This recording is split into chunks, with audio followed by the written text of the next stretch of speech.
Malagos obviously has no such capability, so I think for the card druid here, as long as they find some kind of card draw, Acolyte of Pain, Auctioneer, obviously the absolute dream, they should be able to gain too much armor be killed by the Malagos druid, and eventually swap the decks and just fatigue their opponents very easily indeed. But Dione does need to draw Gadgetzan Auctioneer in order to get there. He doesn't have Auctioneer, or Acolyte of Pain, or Branching Paths, or Ferocious Howl, or any way of drawing cards whatsoever at the moment. So we're looking at quite a slow start.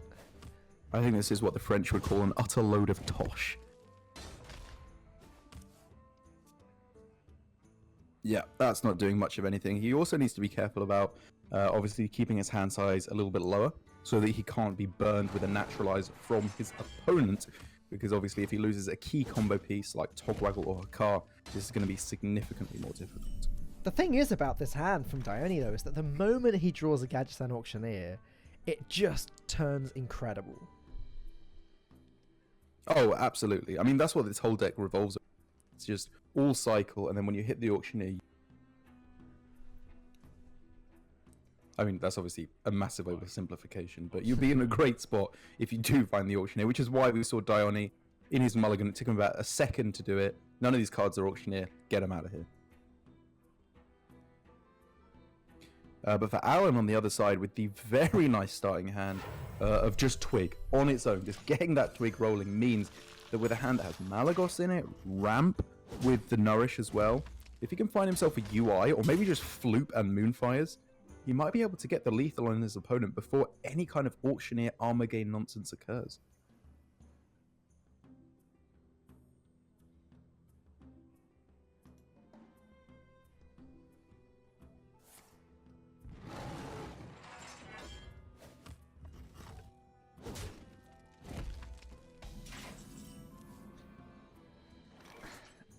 Alan during the Branching Paths here. I mean, at least he is going to get the ability to ramp up quite quickly with the Nourish next turn. He's got that Twig getting ready to break. Everything is starting to fall into place to Alan, albeit a little slowly. But wow, what an aggressive turn. Throws down the Swipe face. Wow, that is not a play I would have made. I mean, not using the Branching Paths, you can kind of understand, because you might want to use it for plus attack, or draw later on. I don't know, that is a weird play, man. Like, that's good with Malagos, right? I mean, yes, it is. So's that one. And there's Moonfire. Okay, so he's just playing this like a like an aggro deck then. He's just trying to whittle away Dione's health as quickly as he possibly can. Very much. And I mean, it's looking like it might work. Once he gets Tyrantus down, what on earth does Dione do to counteract a Tyrantus? There's nothing. That's a very good question. And Dione pretty much has to gain armor here. His hand is getting mighty full. Alan also, to me, just has the face of a man who knows exactly what's up. Like, whenever he's playing, no matter what he does, you're always just like, this is a man with a plan, most assuredly. Alan numbers. Alan numbers, exactly. I mean, clearly he must be pretty good, because it took 870,000 attempts to get the right one, but finally they got one that is a cold, calculated killer.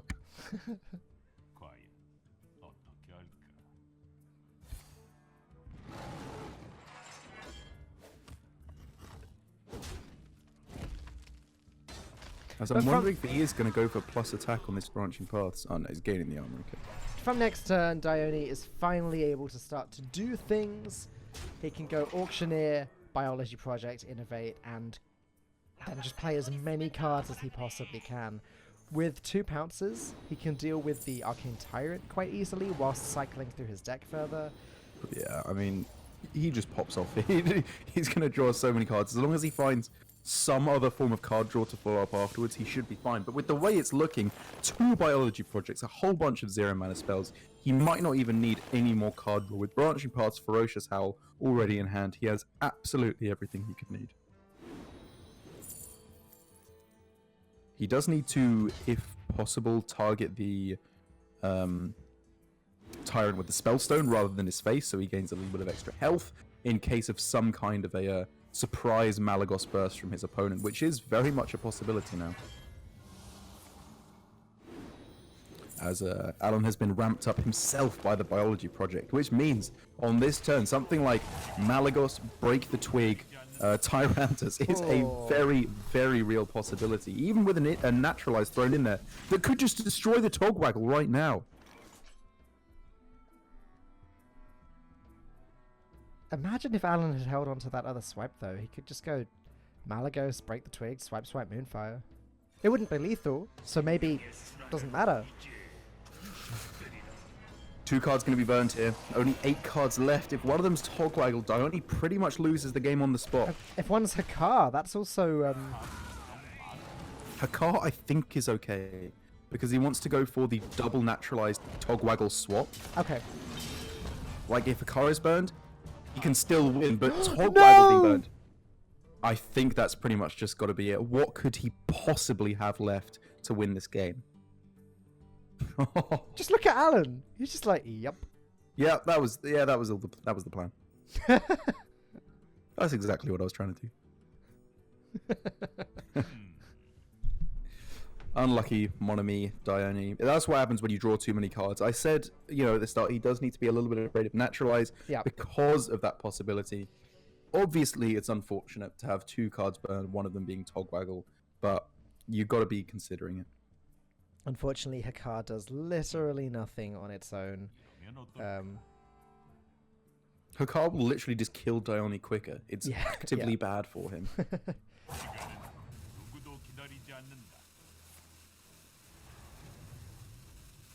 Oh, he's even playing Floop in this deck. I didn't even catch that he was playing the Floopy version.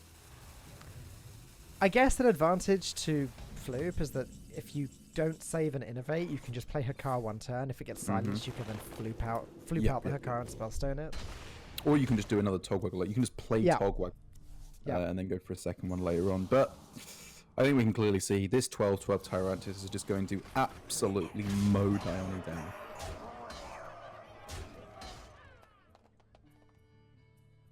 There is no win condition.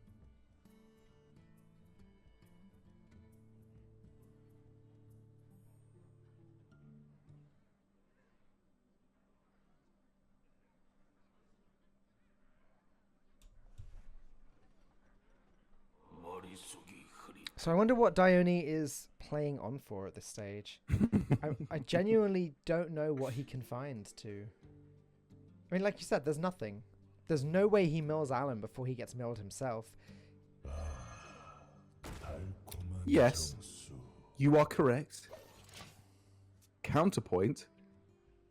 Shut up. And it's not even like you can high roll with a card. It's not like they can corrupted blood and then it shuffles in and they draw them over and over and over. Because you draw them and then you draw a card, then it shuffles in. Like, you can't draw 50 of them over and over.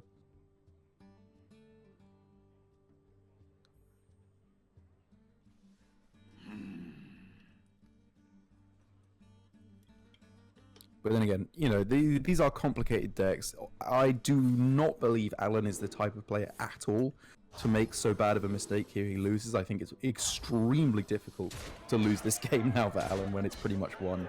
As we can see from here, I think just delivering lethal to close out the game. And Dione, after an unfortunate endgame there, looking at an incredible spot towards the start of this game, just basically gets cheesed out of the game. And Alan is going to take an unfavored but very important victory at the start of this series.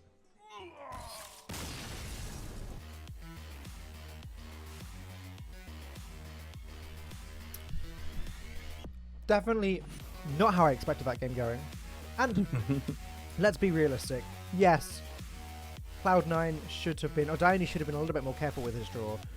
But Titanar Gaming did get very lucky with that mill. They did indeed. And even to Dione's credit, it takes such extreme knowledge of the deck to do anything other than just play Auctioneer and start playing cards when you can. Like, to be able to figure out how many cards you're going to end up with at the end of the turn is very difficult to do. What you should do with that deck is you should have done what Dione did, unless you are absolutely certain you can limit yourself to exactly 7 or 8 cards, is you should just start playing Auctioneer stuff, because you don't have that much time in your turn. So you need to get those spells rolling just so that you can get through all the draw you need to in a turn. So, Cloud9 need to find a counter to the Malygos Druid now. And again, Cloud9 have some pretty out there decks. They have their Hakar Paladin still available. They have their Quest Mage still available. Quest Mage is an interesting one. I think they could very possibly get there with that deck. What else they got knocking about? The Shaman was banned. I think the Rogue was banned as well. The Rogue was banned, okay. Well, I think it was the Warrior actually that was banned away. Warrior was banned as well. I do remember that. Was that? Oh, was it Hunter? Hunter, Priest, Priest, Warrior, Shaman, Warrior. Oh, okay. In that case, Malygos Druid. No, So it's they got the Quest Quest Druid. Rogue. That's why I'm getting confused. Quest Rogue. Yeah. Right, yeah. So the Quest Rogue could be used to counteract this Malygos Druid. It's a fair matchup. I wouldn't say it's particularly dominant for either side.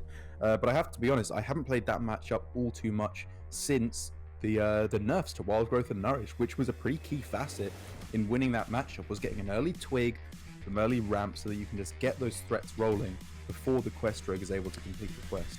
Cloud9 are going to queue their Even Warlock, which has one copy of Demonic Project. Not the most popular of tech decisions, but if you find yourself up against a Malygos Druid, it can be absolutely devastating. Mojo Master Zihi can also do some pretty great things against Druid. Yeah, if there was ever a deck that was designed to beat the Malygos Druid, this Even Warlock is very much teched to do so. Even with 2 Acidic Swamp Oozes thrown in there for the twig, which makes that very unlikely to be going off as well. In terms of the cards they've cut, I guess it makes it a little bit more threat light. But even then, it's got most of the top end still in there. Dread Infernal, Bone Mare, obviously the Twilight Drake, Double Mountain Giant. I think it's just a pretty good deck to be taking down the Druid. Very well teched.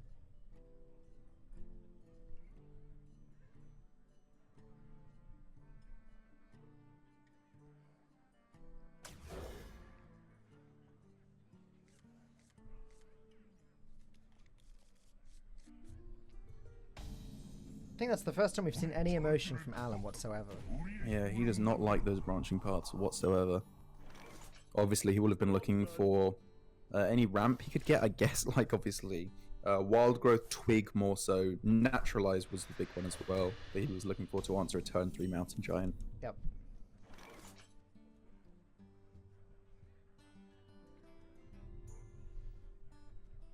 Faceless Manipulator can be very handy in this matchup, actually. Especially if paired with a Naturalize, like as you were saying, because then the Giant appears, he can then Faceless it, Naturalize the Giant, and he ends up with the big board presence. There's also a very real chance that he just gets to stick Tyrantus on the board and can copy that. I don't think the Warlock has any ways of dealing with Tyrantus other than on board. That's true. But I think the situations in which you will be allowed to play a 10 mana minion that doesn't have Taunt, it doesn't do anything when you play it, it doesn't heal you, are quite limited against even Warlock when they deliver very consistent pressure throughout throughout the whole game.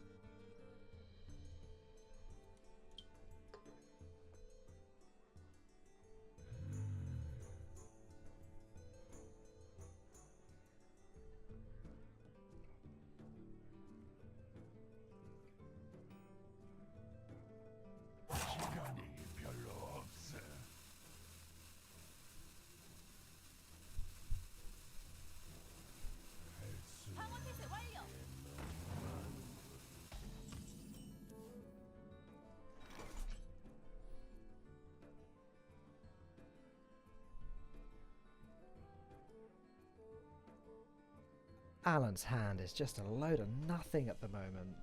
Yeah, this is pretty miserable for the moment. This is what happens, I guess, when you can't hit Wild, or Wild Growth on 2 at least to ramp up to these branching paths. However, Alan, the fact that Luxan there just played a 2-drop on 2 gives Alan a very large amount of information. Means no Giant on 3, which is absolutely huge.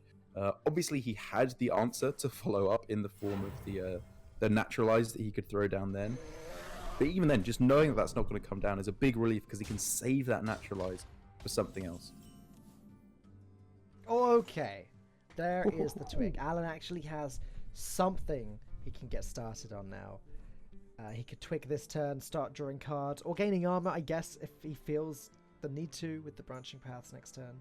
Yeah, I think you just definitely want to play the twig on this turn, because even though you know it's quite likely that it gets destroyed by an ooze, if you play it on turn 4, it breaks on turn 8, which means you've just gained 2 mana crystals later on in the game if they destroy it. It's not perfect, but it's a little bit of ramp that can maybe get you up to an early UI to swing the game back in your favor.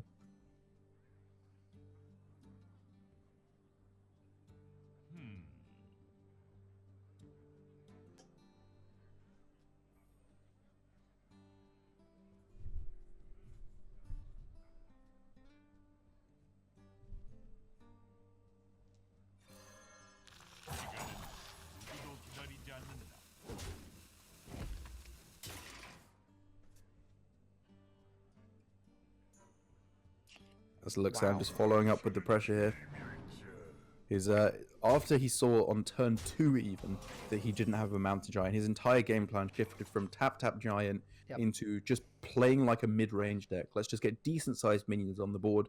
None of these are particularly devastating, but what is my opponent going to do? They can't Plague yet. Even if they could Plague, it's not particularly devastating for me. Well, that's exactly it. 4/4 bodies are actually very frustrating for Druid to deal with. And look, Sam has big stuff in his hand that he can play later. He doesn't necessarily have to save these Hooked Reavers for his late game. He's got the Lich King, he's got Bone Mare, and he's got Gul'dan to follow those up with.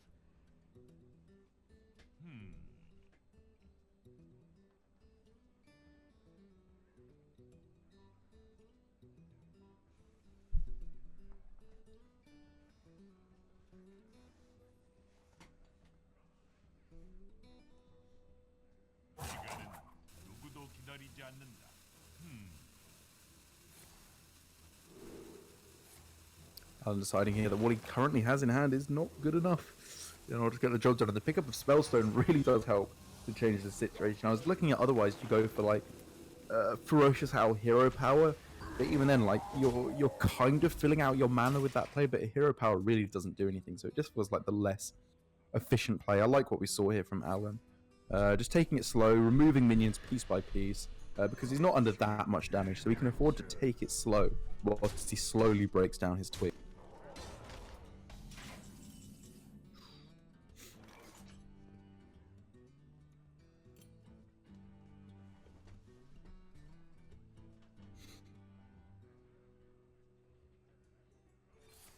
And that's exactly what we're continuing to see. Just slowly chipping away at this board, realizing if he's not being overrun right, eventually things will fall back into his favor if he can break this twig without it being oozed.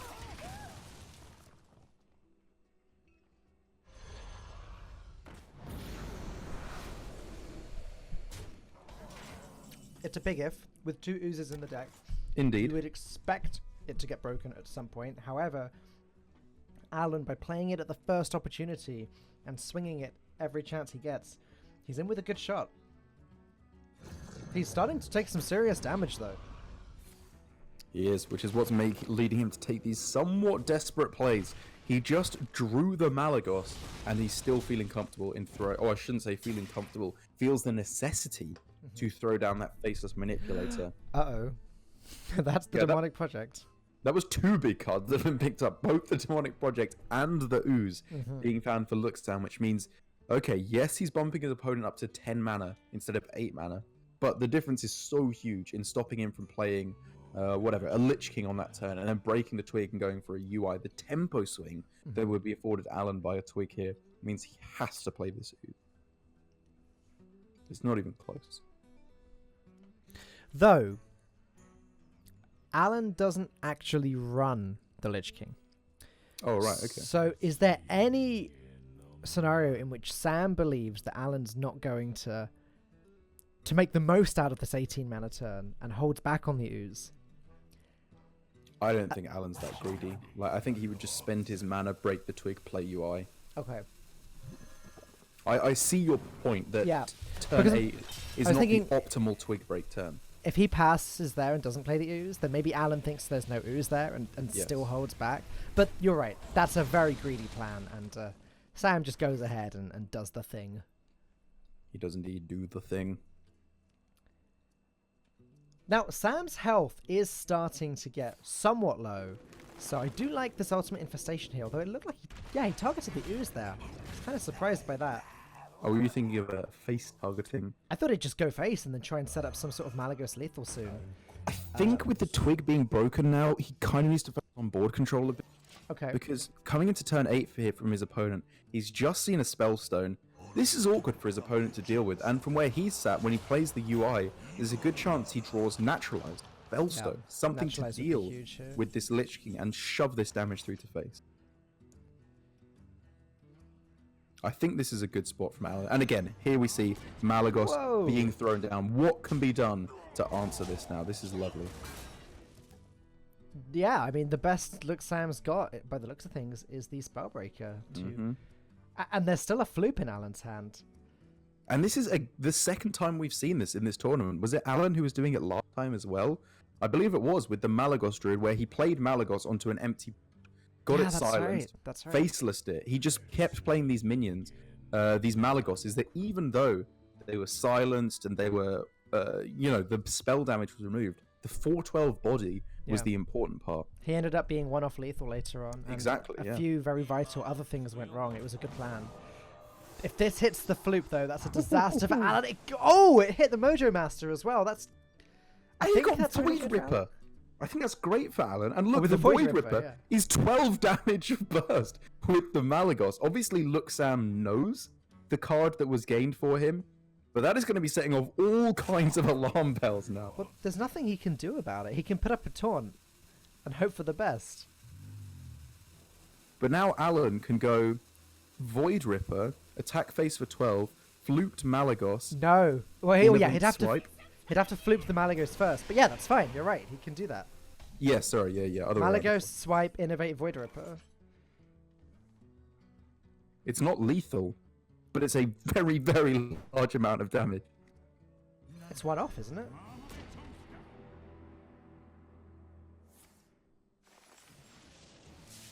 Is that 1 damage off lethal? I think so.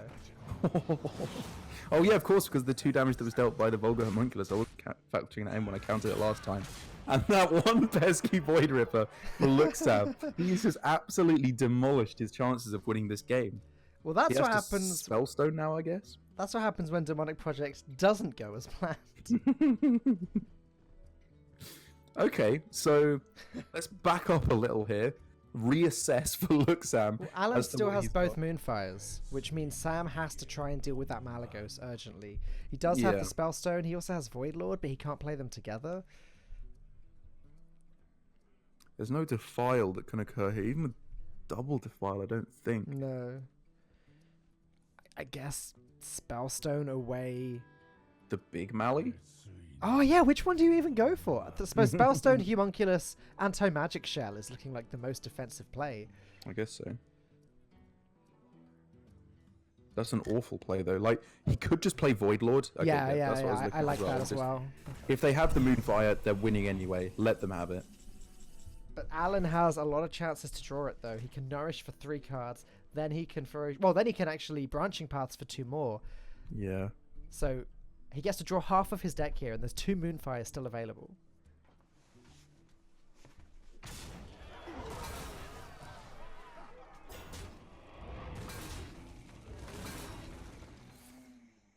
Oh, it's he's just got lethal. the lethal. Yeah, Yeah, okay. terrible. Yeah, whatever. He's got the job done. And after a pretty funny ending from Luxam, I think we just got to give it up to Alan. Like, that was a really beautiful display of the power of just playing out your minions. You can't play Malagos Druid as a rigid combo deck, or you'll just lose. Because he didn't have the ability to go for the full Malagos combo there. Instead, he just throws it down as the minion, gets a very lucky Void Ripper as well, it's worth saying, and pretty much won the game on the spot there. Wow, so for the second series in a row, the counter was unsuccessful. And now Cloud9 are looking to be in dire straits. They need to find a counter for this Malagos Druid. They do indeed. And what they got left, they've already used the Warlock now to try and counter it. I guess out of their best remaining options, Quest Rogue? Maybe the Quest Mage? Quest Rogue or Quest Mage, yeah. Mm. Not like in the Hakar Paladin here then, Derek? Yeah, not particular. I think that one's just going to die long before any kind of Hakan nonsense can occur.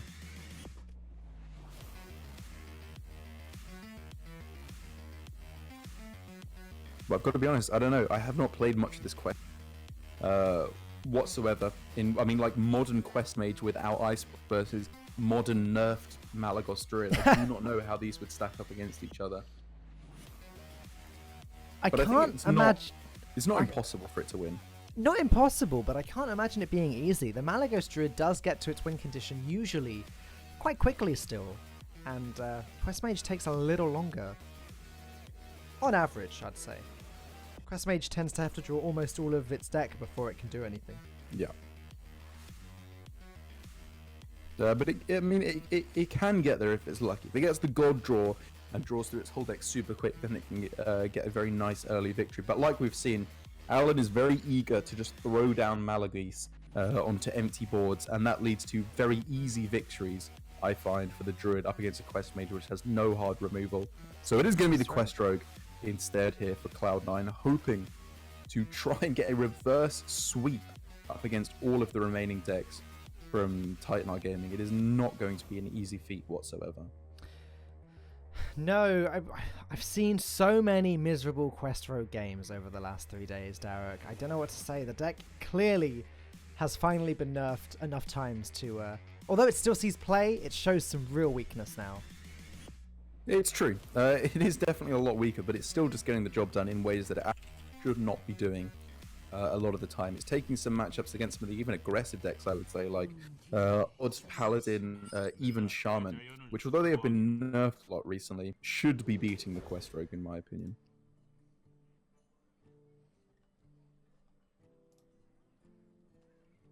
As you see, a pretty respectable starting hand for the Quest Rogue in the Sonya, just able to try and get some kind of an aggressive start there. But Druid is not necessarily the most susceptible class to Sonya. In Malagos Druid, you basically don't play any minions for the first part of the game.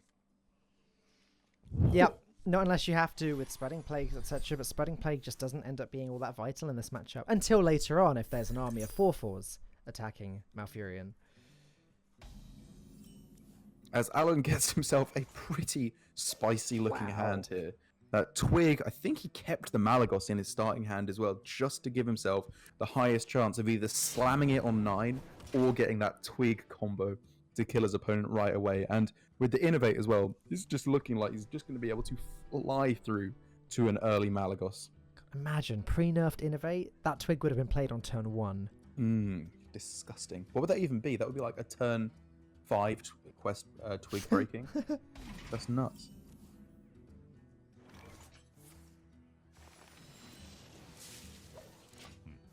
And that's exactly what we're going to see. The earliest Twig he can possibly throw down. I think this is an underrated play in modern Malagos Druid with the less amount of ramp, or the lower amount of ramp, I should say, do you have now compared to when there was the 2-mana Wild Growth and the 5-mana Nourish. Getting this ramp with the Twig is very important. And, I mean, just look, as soon as he breaks the Twig, he is going to be throwing down that UI and probably winning the game. Not entirely sure how Flurry keeps up with this. The other advantage, of course, of playing that Twig early is that any minion Flurry puts down can probably be dealt with, whether it's a 1-1 or 2-1 or a 2-2. Well, you say, how does Flurry keep up with a broken Twig? He makes sure that Twig cannot break. He continually freezes his opponent's face, turn after turn. And I think that's probably his best shot at staying in this game for the moment. The pickup of Glacial Shard is so big here. Like, just Shard Zola on this turn, hope to pick up Shadow Step or Youthful Brewmaster on the following turns. Alan nods his head. He knows this is not what he wants to see.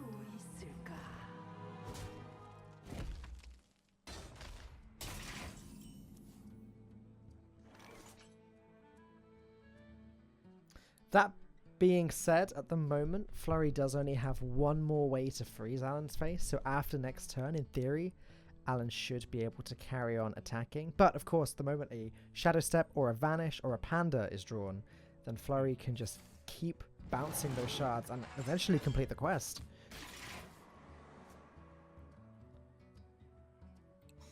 Minstrel as well is a lovely pickup. Get more of those bounce effects for this all-important Glacial Shard.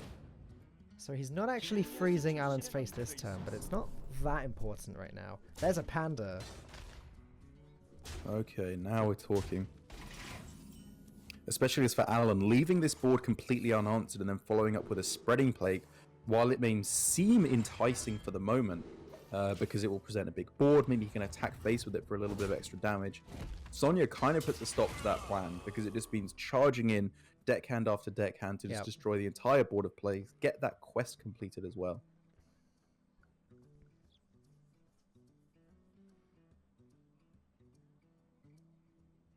But then note how Alan opted to deal with a 2-1 rather than a 2-2 that turn.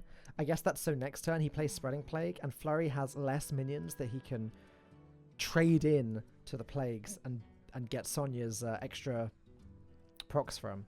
I mean, it's just because it's a shard as well, right? Like, he needs to of course. Try and get rid of as many freeze effects as possible. Like, he knows that there's one in hand. He needs to make it more difficult for Flurry to freeze his face. But unless a Vanish is picked up by Flurry, I still think Spreading Plague plus Arcane Tyrant is going to do some pretty major amounts of work. Yeah, it was definitely what Alan needs to start looking for. I'm even wondering a little bit if maybe Alan would consider flooping out the Arcane Tyrant just for the biggest board presence he can, although that's very weak to Vanish. I mean, it kind of is, but he then just gets another Tyrant in his hand, which means as soon as another expensive spell comes up, he can just throw that straight back down again. I think it'd probably get burned, wouldn't it? Oh yeah, very possibly, actually. Good point.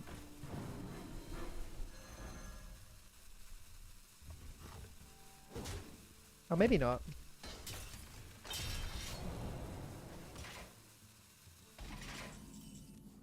Yeah, the second Tyrant would be burned. Alan not falling for the bait, saying this is not good enough for me.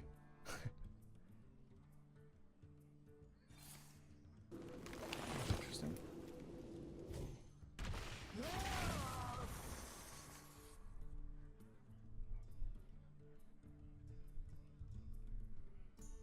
And now with Flurry out of bounces for the moment, this Glacial Shard is going to be very hesitant to be playing it at all, I would wager, which is excellent news for Alan, as that twig just gets one activation closer to being completed. Well, the scary thing for Flurry is now, if he doesn't freeze Alan's twig again on 2 durability, whenever Alan draws Malfurion, he can just unfreeze himself and get an extra 10 mana. Yeah, which is obviously huge. That means using up the first 7 mana first to play the Malfurion, so it's not like he gets a full 20 mana turn.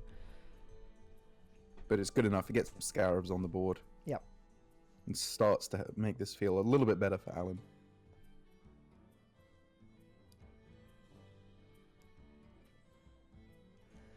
As now I think he's realizing he does not want to go for this Plague unless he can send a swipe along with it to clear up the minions whilst he's plaguing. Because he is just incredibly afraid of Sonya. His opponent kept a card in the mulligan, didn't play it, but I think he's just feeling he's got to go for it now. Even with the threat of Sonya, threat of Vanish, it's all just too much.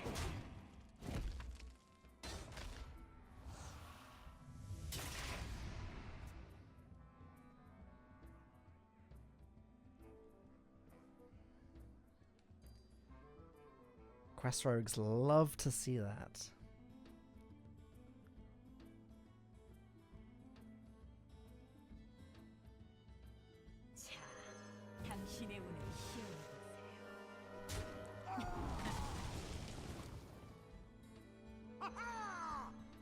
And this is exactly what Flurry was waiting for. I don't think he was ever really dead set on completing the quest with his Glacial Shard. It was more just getting that consistent freeze, which was the most important aspect. So now, when he can very happily do it with the deck hands instead, I think he's more than happy to save that Glacial Shard back just to freeze the face, and then get a very, very wide board quest completion next turn.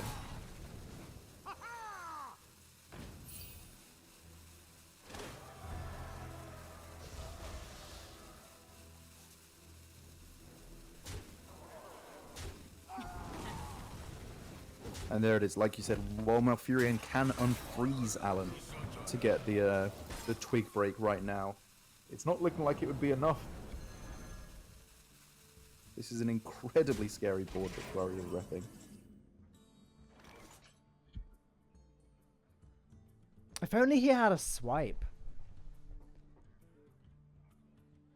Just to get rid of the Sonya at the same time as dealing with everything else. That would be lovely. It'd buy him quite a bit of time.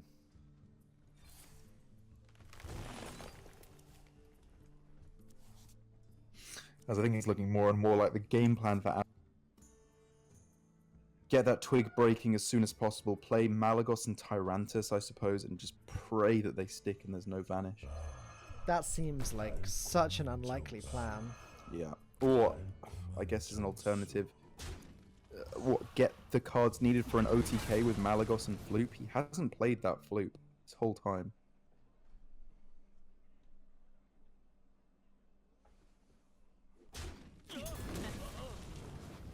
And he is quite happily leaving up that Sonya just so that he can burn a card from his opponent. Brett being burned, though, is not a good one. So he really wanted to get cheap quest. And Flurry at this point, I think, really just needs to consider how does he lock this game out. Like, he's got himself in a really nice position. He's got lots of heal, lots of mana, lots of resources with all his minions as well. Just needs to make sure he doesn't die to an OTK. With double deckhand and boar and bouncers available, this game shouldn't actually last much longer, though. Yeah. Like it shouldn't be difficult for Flurry to end it. So even if Alan this turn plays Dream Petal Florist, as it currently stands, if he did that, he would be dead. So Dream Petal Florist to reduce the Malagos is not an option. He can't unfreeze himself unless he picks up Malfurion right now.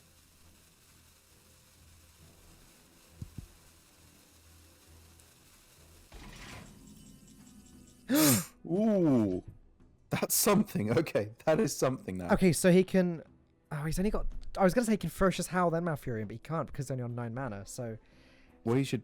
He should hero oh, no, wait, power. so, yeah, no, he can hero power afterwards because he attacks first, yeah. Okay.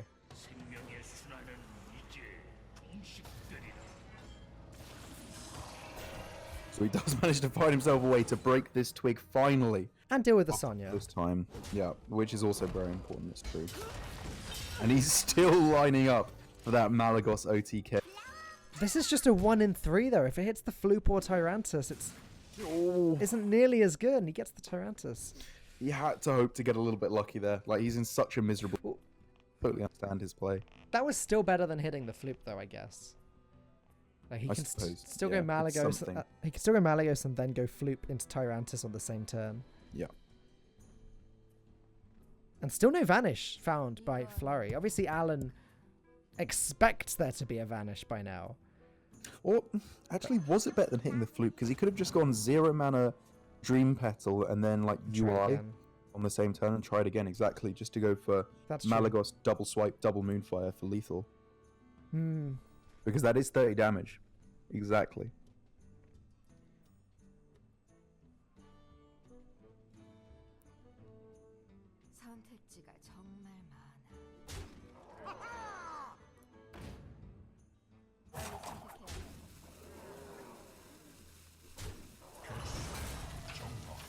But now Flurry, regardless of what he decides to do, he's facing down a huge board. He needs to draw that second spreading plague, really. Yeah, I guess so. Oh, it's all just so close. Can he ever survive if he just plays UI on this turn?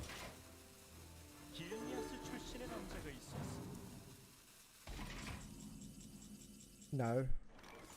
If UI is a minion, then... Well, no, because there's charges in the hand. No, 29 damage available to Flurry. 28 health available to Alan if he plays UI. It's just not enough. Oh, it's so close. Double Moonfire doesn't even destroy a minion, and that would just be throwing away his win condition anyway. Does he have an Innovate left? How many Innovates is he playing in the deck? He's playing 1 Innovate, so no. 1 Innovate, okay, so no more Innovates to go for. UI, Innovate, Spellstone. Oh, does he have to go Malagos Moonfire here? Oh, wow, okay. So he's counting on there not being a charger in hand. Yeah. It's a very, very unlikely situation to pan out, but like you said, this is really the best that he can possibly hope for. And it's a good effort, hoping that maybe he can hit the god draw in the next couple of turns. I don't even know. He'd have to draw 2 cards at once to get both swipes. But either way, Flurry is going to be taking this game after a very hard-fought battle by Alan. We're going to see the first win on the table for Cloud9, hoping to try and equalize this series after a dominant Malagos Druid start. But now Titanar Gaming have to find a counter for Quest Rogue, which typically is not the most difficult thing to do. Though as I'm flipping through their deck lists... Oh, they've got Aggro Mage. They've got Aggro Mage, which is probably their best shot. What if their other decks have not been banned? Have they still got the Warlock? Yes, they do. Honestly say Mechathune Warlock probably isn't that bad. Despite the fact that it's a slow combo-y deck, it gets that combo rolling so quickly, so insanely fast, that unless the Quest Rogue gets off to a really explosive start, it might not be able to kill them before the combo comes down. In the last few days, I've seen that matchup twice, and I believe the Warlock has actually won both times. Right, well, there you go. But this is... And that's great for Titanar, because they've got 2 attempts to do this. They have 2 tries to beat the Quest Rogue. So I would fully expect to see them queue up the Aggro Mage next. That deck is just outstanding in that matchup. And then if that were to somehow go wrong, they have the extra attempt with the Warlock after that. Things still really not looking good for Cloud9. Yeah, you're always on the back foot when you're down 2-0, especially in a last hero standing series when your counter deck that you made to defeat their first winning deck did not work out. They have plenty of opportunity to counteract your strategy of the Quest Rogue in this instance. But who knows, Quest Rogue is a tenacious deck to say the least. It could just manage to get an incredible high roll yet again to take the series. But we are going to be seeing, as you so astutely pointed out, that Aggro Mage, which seems to be popping up more and more in this tournament. We've not seen it. We've not seen too much of it. I think less than half of the lineups contain an Aggro Mage, the rest containing the odd Hero Power Mage, or the old Big Spell Mage, or in Cloud9's case, Quest Mage. Yeah. But this deck, it's definitely not as strong as it used to be when Mana Worm was in contention, but the amount of damage that it can come out with astonishingly quickly is very scary to behold.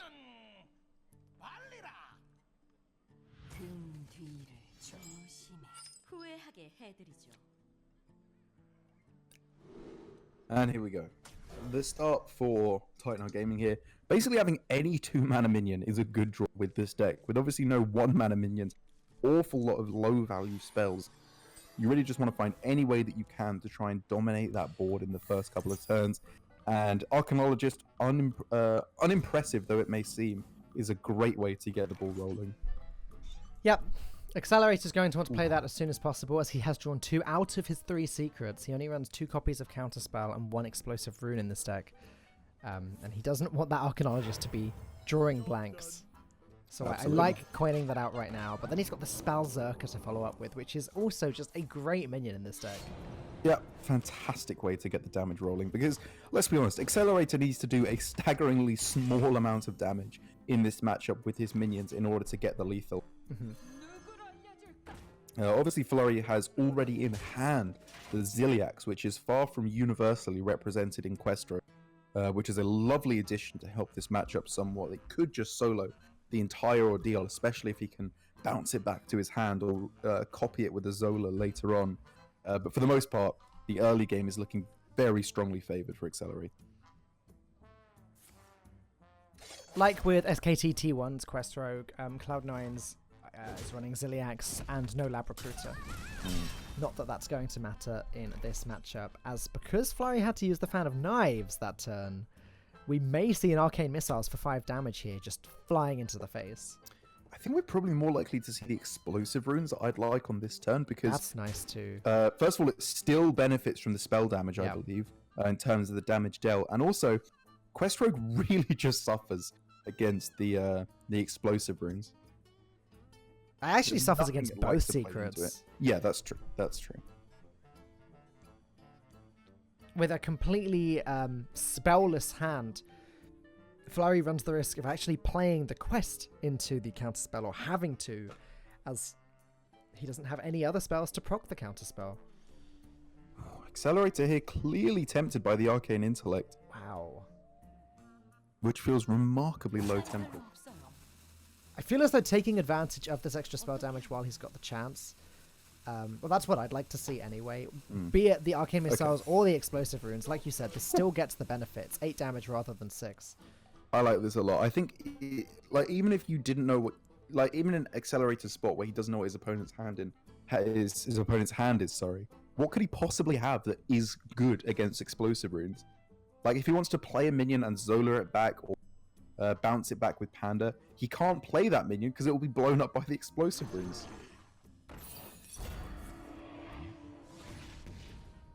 Full 6 damage going face here for Accelerator with the +2 from Spellzerker, and even with the freeze coming in, although that's annoying for Accelerator, it's still got +2 spell damage. That's still loads of damage that's going to be going face.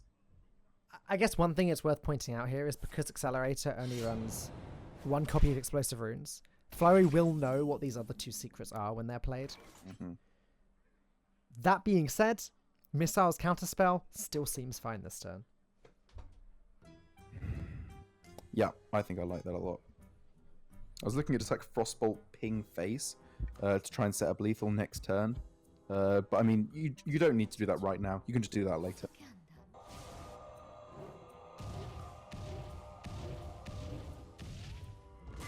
Okay, so much damage went face there. Now I'm liking the Frostbolt. Well, while it does 5 damage. It will mean that Accelerator's 2 damage off lethal next turn, as he can't even fit in the ping with the Fireball, but still, how does Flurry possibly heal back up? Yes, he's got the Ziliax. That's a good start. It's actually a very good start. Yeah, it's a very good start. Unless Accelerator can find a way to deal with that right now.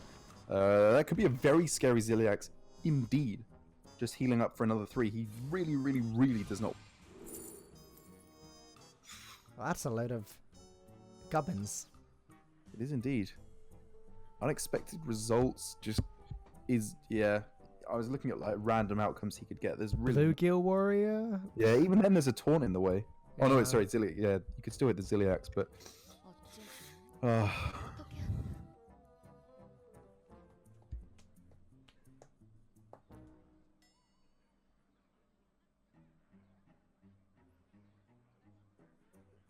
I could go for the tome for another go. Yeah. Like, there's still answers, right? Like, that cost 3 or less. Cinderstorm, Missiles, Frostbolt, Breath of Sindragosa. That's most of it though, right? Like you could also get Steam Geyser as well, or Flame Geyser, sorry, which is what he's going for. He realizes this kind of has to die, but he does not find it. The Dragon's Fury will clear the board next turn. So yeah, Flurry feeling absolutely ecstatic about this, especially if you can find some way to copy it. He doesn't have it right now. he can bounce it though. He can bounce it. Get that Divine Shield back on. It's not bad. Well, yeah, I mean, him bouncing the Ziliax would just mean he can hold on to it until he can play it again later to heal for 3.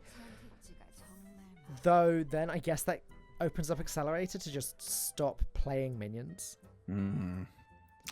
It's been a very dense, finicky matchup so far on both sides, but I think Flurry's doing a very good job so far of stemming the bleeding wherever possible. More lifesteal. That is what I believe the kids would call the juice for Flurry. The absolute dream there. But he's playing it out, and so Dragon's Fury is Yeah. actually very likely to clear all of this, especially with the Arcane Missile sitting there in hand to mop up the remains. There's loads of good stuff here. A draw of Shooting Star would be lovely. Oh yeah, for Accelerator with the Anomaly. the Cosmic Anomaly. And like you said, even just Dragon's Fury on its own. Even with the missiles to mop up if it only hits a 2-mana spell. And he's just going to let rip straight away. Cinderstorm does the trick nicely. And now I guess Accelerator That's so bad for Flurry. he just chills. Next turn he can play Cosmic Anomaly plus missiles and a ping. Sorry, I couldn't find what you were searching. As for your next question, Falk, yes, I did hear that. Thanks, Siri. You should get him to apologize once again for being so rude and interrupting our broadcast. But I guess now the real scary factor for Accelerator is that he knows that there's another Scale Hide in hand, even before it's played, because it came off the Mimic Pod. So he needs to be pretty scared of playing any minion with 3 or more attack because of the potential of Sonya. He might think he just needs to take the risk and play out these minions anyway, but that would be very, very scary for him indeed if he's met with Sonya plus Scale Hide, especially because Flurry just bounced it back to hand. That's a suspicious play.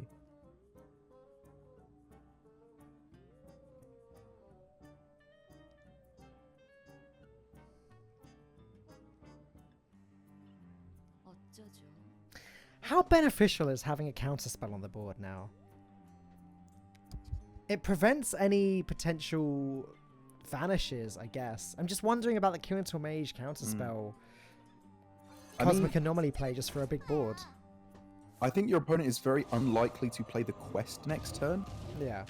But for the moment, it stops them from playing the quest, which is quite a big deal. Right. So I think playing it this turn or next turn, there's not that much difference. It's just now you have the mana, so just weave it in. Yep. Why not? It stops But it means Shadow the quest- Steps as well.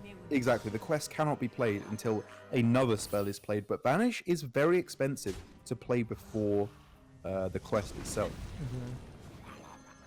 But the salient point being in this exchange, Flurry is healing up for load, destroying this Kirin Mage, getting the quest completion available on the following turn. Look at this turn. This is absolutely what Flurry needed. Even with the follow-up of Valera.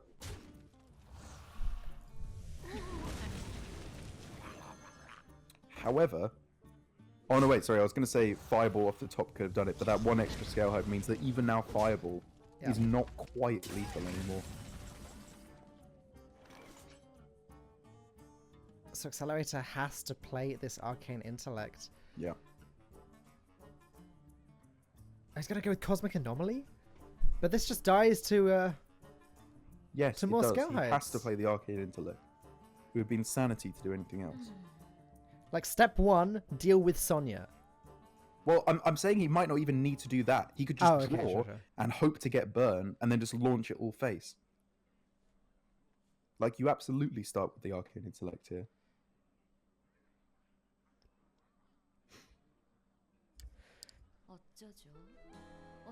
Because with your opponent of 14 health and a Fireball in hand, if you pick up Cinderstorm, Arcane Missiles, another Fireball, another Frostbolt, it's a huge amount of burn that can just win you the game without playing another minion until you have lethal. But even just drawing the Shooting Star from the Arcane Intellect would allow Accelerator to deal with the Sonya with the Cosmic Anomaly. Then it changes, yeah. Then the equation absolutely changes. But you start off with AI every time. Okay, he got the Shooting Star. So surely that's the play now.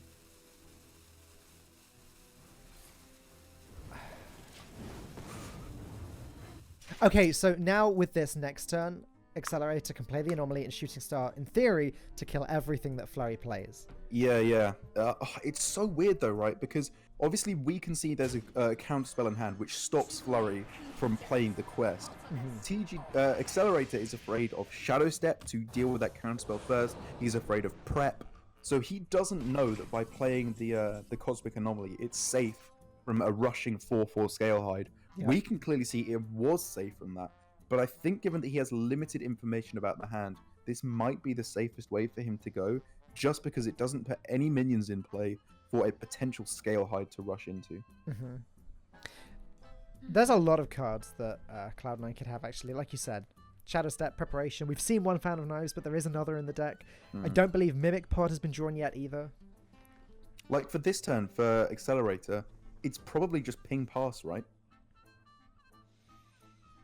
You don't want to play any minions for the Scale Hide to rush into. You can't Fireball face, obviously. Yeah, the only real question is there any merit in playing Shooting Star on the Sonya? But I really don't think I there think is. you just save it. Because your opponent, although you're afraid of them playing the quest, they may not be able to do it, which we can clearly see. Flurry cannot play the quest at the moment. So just ping pass. Save this shooting star for when they play weak minions, and then you can shooting star them away afterwards. Or you can go for this line of play where you pray above all else that they have no way of proccing the quest. But then this counteracts Accelerator's play last turn, where he was deliberately not playing minions because he was afraid of quest not activating. But that pickup of prep is exactly what Flurry needed to see. He can now go prep, quest, which for the full 5 mana, of course, and then double Scale Hide plus Waxy.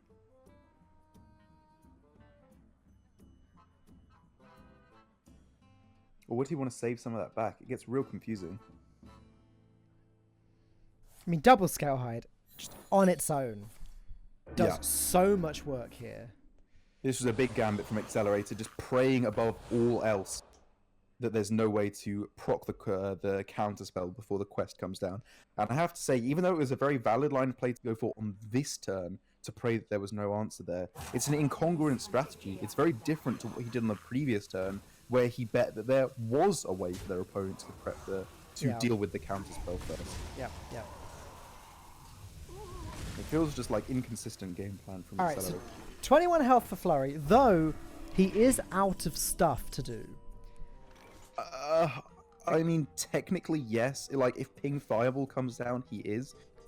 But next turn, he can just go Vanish, double Wax Elemental to just double the amount of stuff he's got going on. Well, it depends how good a read Accelerator has on what this card is. Because there won't have been many cards that have been held onto for quite that long. Now, Accelerator can ping the Wax Elemental, Fireball the Wax Elemental, and play Vicious Fledgling. And I know, it does get vanished, but again, Flurry has nothing else to do. So then Accelerator can just replay it, and depending on what this next draw is from Flurry, he might be in a fine spot.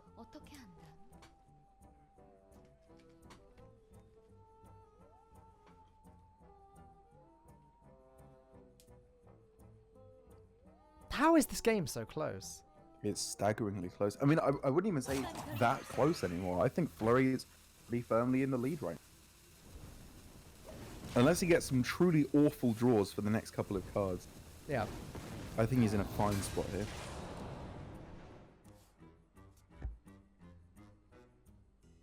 That's fine. You throw that down.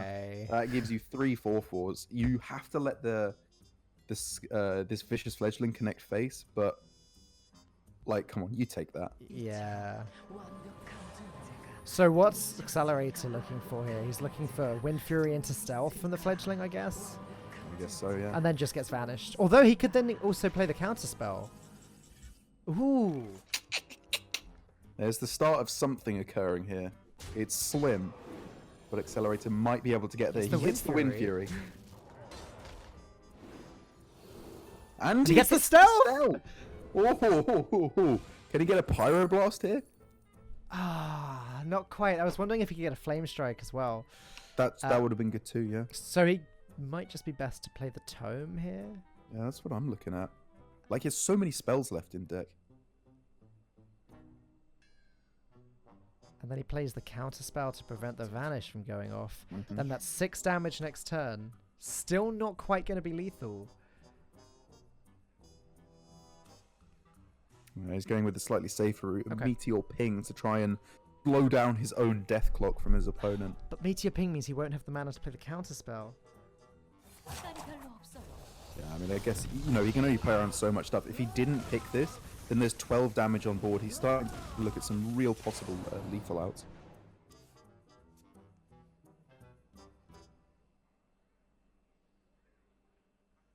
Yeah, the Vanish can come down now to secure Flurry for the moment.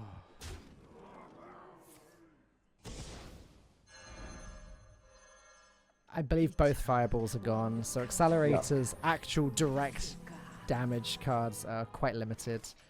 Oh, Cinderstorm's a start though. If Cinderstorm Ping clears I mean, up you kind this of needed a Luna play or to found a Luneth a little bit earlier, I think. Ooh, so he can ping away the Zola and start again with Fledgling. Give it another shot. Though double Fan of Knives plus the attack on the weapon will deal with this. Yeah, and he's going to do that. Yeah. This was almost like in the Lord of the Rings when they fly away to safety on the giant eagles. The accelerator was going to fly to victory on this giant, horrible fledgling pterodactyl thing, but unfortunately, not quite meant to be. As Flurry diverts game plan very cleverly there to the much more aggressive route in terms of board control. Accelerator needs a miracle. That is not it, and that is going to be.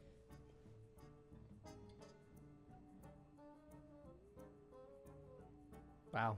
Very impressive performance from Flurry there. This is not a matchup I expected him to win.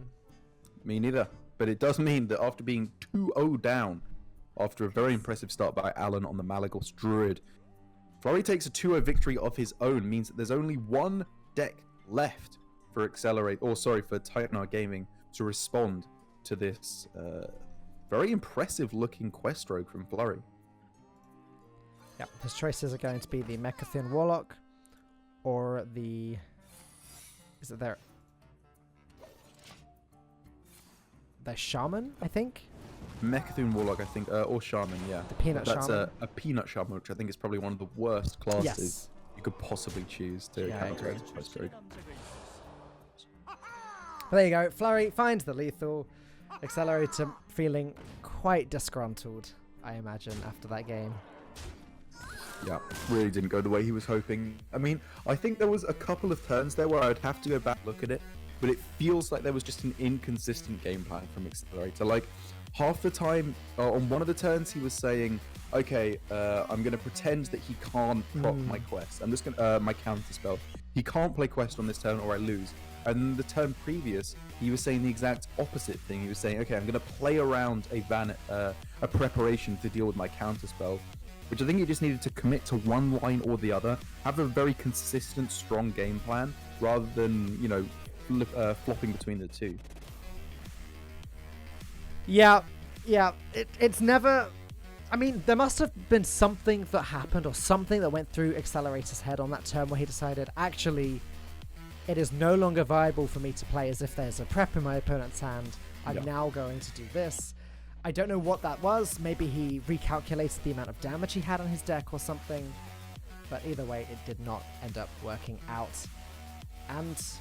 oh, Caster on the right looks as shocked as I feel, to be honest there. He was just taking some very deep breaths. Whereas Caster in the middle just looks as unfazed as ever. The absolute... the Don of the Korean casting scene, one might say. We should have matching outfits, Derek. Yeah, why not? Next event we're casting, we'll try and coordinate. Isn't it weird to think that as little as we know about these Korean casters, there's probably like a version of us, of each of them. Or I wonder... we are English versions of the Korean casters. I wonder which one's Lorinda. Yeah, exactly. Like they have their own little circles, their own little in-jokes. I don't know. It's like a reflection of our own sad world. Wait, we have in-jokes? Oh, well, we do. I don't know if you do.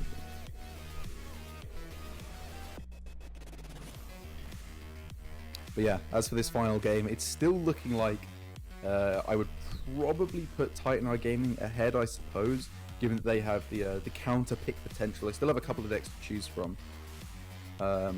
But it's getting closer and closer to Cloud9 getting this sweep, clean 3-0 sweep with the Quest Rogue. I imagine that it's going to be down to the Mechathun Warlock. Yep. Which, yeah, here we go. As I was looking at the deck list, this is what they're going for. This is a weird matchup, as make no mistake, this Mechathun Warlock is not an aggro deck by any stretch of the imagination. It has very, very, very limited board control potential.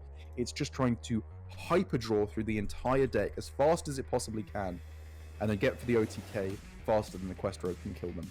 Now, you said from the beginning that you thought Mechathun Warlock might be considered a counter to this one. Now, me and Lorinda cast this very matchup a couple of days ago. I told you that. I told you that the Warlock won. Though we received a message from Abar telling us that the Quest Rogue is actually slightly favored in this matchup. Right, okay. He says, in the average game, the Rogue threatens lethal 1 or 2 turns faster than the Warlock can assemble the combo. I can absolutely see that happening. Like, when I was more hypothesizing, saying that you would obviously expect the Quest Rogue to be very much favored against a combo deck, a relatively slow combo deck, like the Mechathune Warlock. But I feel like it could have game to get to the Quest quicker than the Rogue can kill it. Let's take a look at Flurry's lineup for the Quest Rogue one more time, just to make sure what he's got. The double bore, obviously the double deck hand as well. It seems like a relatively aggressive build that should be pretty well positioned to aggro down the Mechathune Warlock. But for YLM, it's about drawing. Mm-hmm. And now, something that is a little bit inconsistent from when you compare Mechathune Warlock to other combo decks is that the Mechathune Warlock actually does quite like to draw its combo pieces nice and early. The combo pieces being the Cataclysm, the Blood Bloom, and the Mechathune. For no other reason than once he's drawn those 3 pieces, he's free to play the Solarium, and it doesn't matter if he discards any of the cards. Right. He is absolutely not in that stage yet. That is usually the situation to clear off, a few.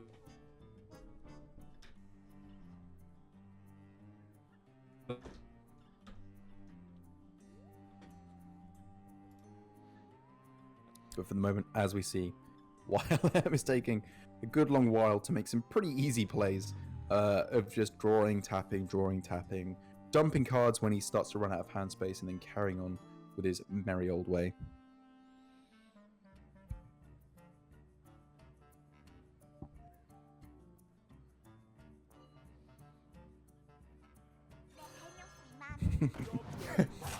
Oh, okay. Well, at least it wasn't rope into hero power. Yeah, I hate to see that. An interesting diversion from what I expected to come down. Like, I guess it is just, as we were saying, fear of hand space running out a little bit, and it also sets up in the next couple of turns for Acolyte plus Defile, but I guess that's maybe a little bit optimistic for a 2-turn away scenario where it's very likely to die in the meantime.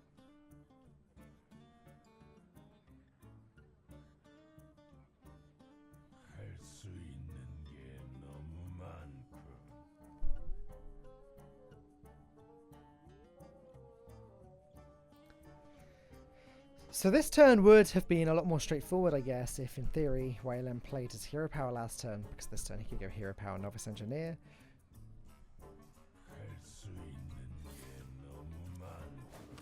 There's the Mechathune. So only combo piece that he's missing now is the Blood Bloom. Yeah, and then he is more than happy to use the Solarium to find those very annoying but very important little galvanizers to get the combo ready to go as soon as possible. Yep. Of course, if he draws the Galvanizers as well, then he's happy to just play the Solarium to burn 3 cards, because Exactly. at that point he just doesn't need anything else. So clearly here YLM just trying to dump cards from the hand, very likely to set up for Acolyte plus Defile on the following turn, just to get the full 3-card draw out of it, which is pretty important, just to get that draw going as quick as he possibly can, while spending as little mana as possible, so that he can spend the rest of his mana on following turns just on dumping cards.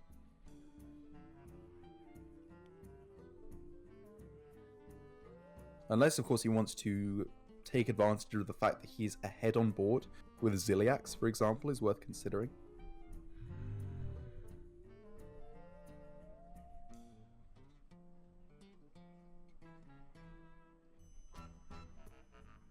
It's kind of close, actually, because the opponent is very likely to play a 1-health minion at a later point, I think. Yep. So Defile plus Acolyte of Pain is not... it's not like a once-in-a-lifetime opportunity that he has to take advantage of right now. It's very likely to come up later on in the game. So Ziliax now to try and lock down board control for the moment, and thus extend his survivability by locking down the board right now, is very much worth considering. There is always the extra complication of Sonya, though, when you consider locking down the board against a Quest Rogue, because Good point. obviously that at any given point is able to turbo flurry through the test. It's through the quest. Obviously he hasn't drawn it yet.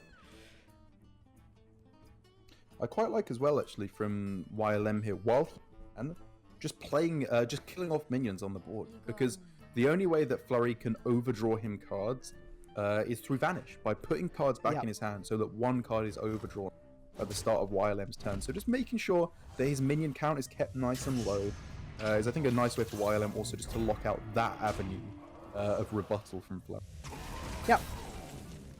And now, if YLM were to play the Acolyte Defile, it would be 3 draws immediately.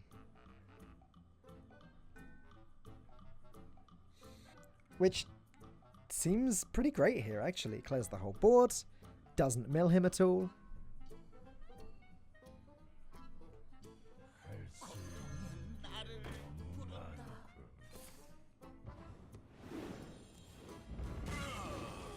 Man, yeah, there we go. We're seeing the draw coming in full force now. YLM.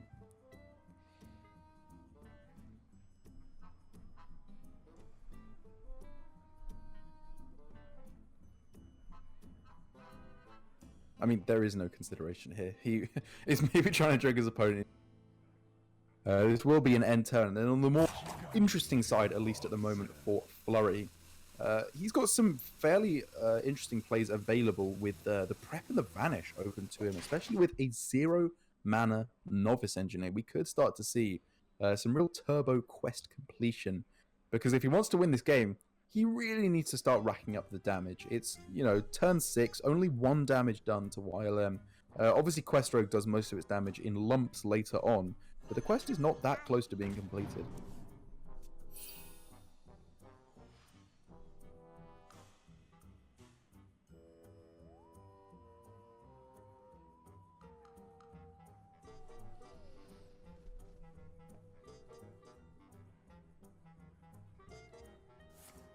Actually, just playing Vanish to bounce back this one Novice Engineer. Amazing. Yeah, I mean, this is what we were saying, right? He needs to get that quest completion going sooner. I mean, in theory, he can go Novice Engineer, Prep Vanish, Novice Engineer, and complete the quest next turn, but it's so bad.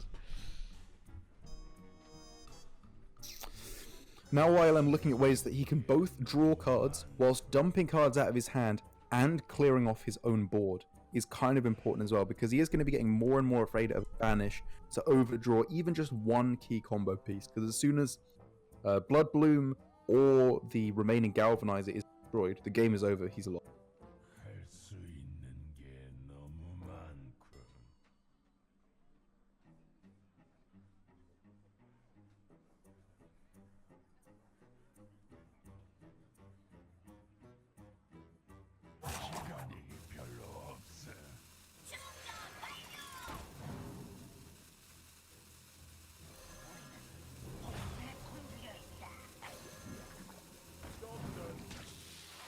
And this is his best response as to how to do that. Gets a bunch of cards out of hand. If there was a Vanish here, however, it would be the exact amount of cards needed to overdraw him for exactly 1 card. And Flurry, he knows that he's only ever going to get exactly 1 card burned. So I really wouldn't be too surprised to see a Prep Vanish come down here. I mean, obviously, whilst also completing his own quest. It could hit the Blood Bloom. It could hit the second Galvanizer. That's right. And that looks like what he's going for. This is his biggest opportunity to just win the game on the spot. If he misses, he's obviously far from out of the game, but this is definitely his best shot.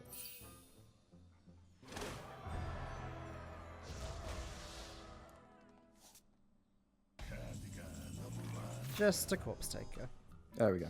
That is fine. YLM carries on, as I've said, his merry way, just drawing cards, dumping cards from his hand, trying to turbo cycle through his deck, because he is getting pretty close now. Actually, having said that, it was literally only the Blood Bloom that would have ended the run for Oh, of YLM, course, yeah, the Galvanizer was, back. yeah. Yeah, I didn't even consider that. Right, so it was a 1 out of 13 to burn a card there. Yeah. Which means now that YLM's combo piece has actually just been sped up by giving him the second Galvanizer, effectively allowing it to be played again. Obviously, he still needs to draw through his whole deck anyway, but Means It it's not also- as crucial to play the other one. What it also means is that there's a third Galvanizer available. So that Mechathune can go down to being a 7-cost minion, which means YLM can actually end the game by playing the Solarium on the same turn, Oh yeah, that's true. which does probably just speed up his game plan by 1 turn, right? Because as soon as he's down to 3, or by a few turns, because as soon as he's down to 3 cards, he can just do it and then go Mechathune, Blood Bloom, Cataclysm, win the game. Suppose you're right. And that means he doesn't, even if the Blood Bloom was in the bottom 3 cards, he could still go Yep. Solarium, Blood Bloom. Yeah, I suppose so. He'd need the second Galvanizer to be not in the bottom 3 cards, Yes. but yeah, it does speed things up. However, Definitely something to consider. this is also speeding things up. As Flurry's completed the quest, and he is going to start the onslaught going. He is indeed. The no more vanishes. So these charges that he's got in hand are going to be a little bit less threatening because he can no longer go quadruple charger, prep, vanish, triple charger for like 28 damage, I think we counted as it was earlier. He's going to have to take it a little bit slower here and just get that chip damage in, but still, these charges are mighty threatening for YLM.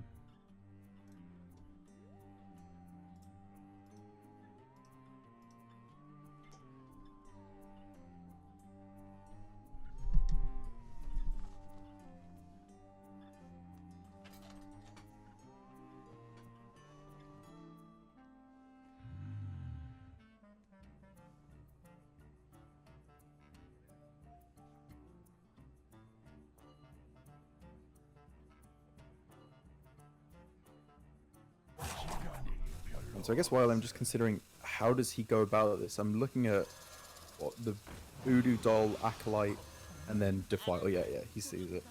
Just to keep that card draw rolling yet again, clear off his own, clear out the cards from his hand, blah blah blah blah blah. All the stuff we've been saying, all just to get that rolling. And now with the pickup of Blood Bloom, excellent. Throw down that Solarium. Just 3 cards eliminated from the deck. Perfect. Oh, sorry, he didn't have the mana. He was just picking it up. Well, yeah, he went with He the. was just trolling with us. Well, he went with the Lackey Oh, instead. okay. Either way, it doesn't make much difference. He's drawing through the deck at this point. It's probably just 2 turns away from winning the game, I would say now. I think so. He draws, then he has 5 cards. He taps, then he's got 4 cards remaining. His next draw means he's got 3, and then he literally goes Solarium combo. That's right. Doesn't matter if he overdraws cards now. Double Shadow Step is a lot of damage. That is a huge amount of damage. That means he can now go for 24 damage in 1 turn. Oh no, with if he plays Valera first, then that would be like 28 damage in 1 Well, turn. he's got a Panda as well. I'm just not sure if he has the mana to do everything. Yeah, that's what I mean. So if he goes triple charger, Panda, another charger, that's Shadow 24 damage I think he can do in 1 turn. 25 with the dagger. Yeah. Which, I mean, hey, that is what YLM is at the moment. He's going to try and find to heal back up. Is there anything that YLM can do with his ankle biters? No, he can't actually kill her or anything. He can put up a Corpse Taker. He has to play the Galvanizer as well. Well, What does if the he Corpse wants to- Taker even have now? Is it just Taunt? honestly, I couldn't tell you what the last 5 cards are. Fair point. Um, It's not Ziliax and it's not 2 cheaty ankle biters though, which I think is all the lifesteal. There's a Godfrey still in the deck somewhere. Yeah. I think there might be a Wax Elemental, so it could have Divine Shield. Right. Good point. Which is pretty important. And he's clearly leaning towards playing it at the moment.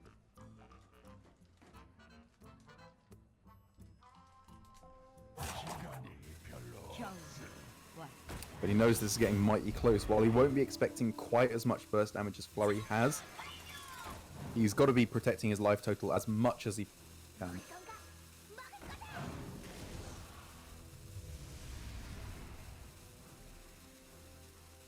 And so now he should play Solarium as well. Yeah, he sees it. He's got lethal turn. Well, I guess he can play the Solarium next turn anyway, like you said, because of the mana reduction. Okay. And Flurry So should know this as well. So he's got lethal next turn. But now, the minions on board, does that just provide Flurry with lethal? This is a huge amount of damage that he can levy towards the face. He's just got lethal. He does, yeah. Yeah, that's it. This was so close. One turn away for YLM from being able to win the game. He did everything he could, got that lifesteal, tried to get there, but with the Corpse Taker not having lifesteal itself, the Mimic Pod into Shadow Step for Flurry. Absolutely gorgeous to deliver him a lethal here, which means a 3-0 sweep Amazing. for Cloud9 with the Quest Rogue. Keeps them in the tournament. I'm so confused about Quest Rogue, Derek, because I've literally been saying to you, yeah, it's been performing really badly over the last few days, and then this happens. Yeah. And clearly, the deck still has the capability of doing stuff like this.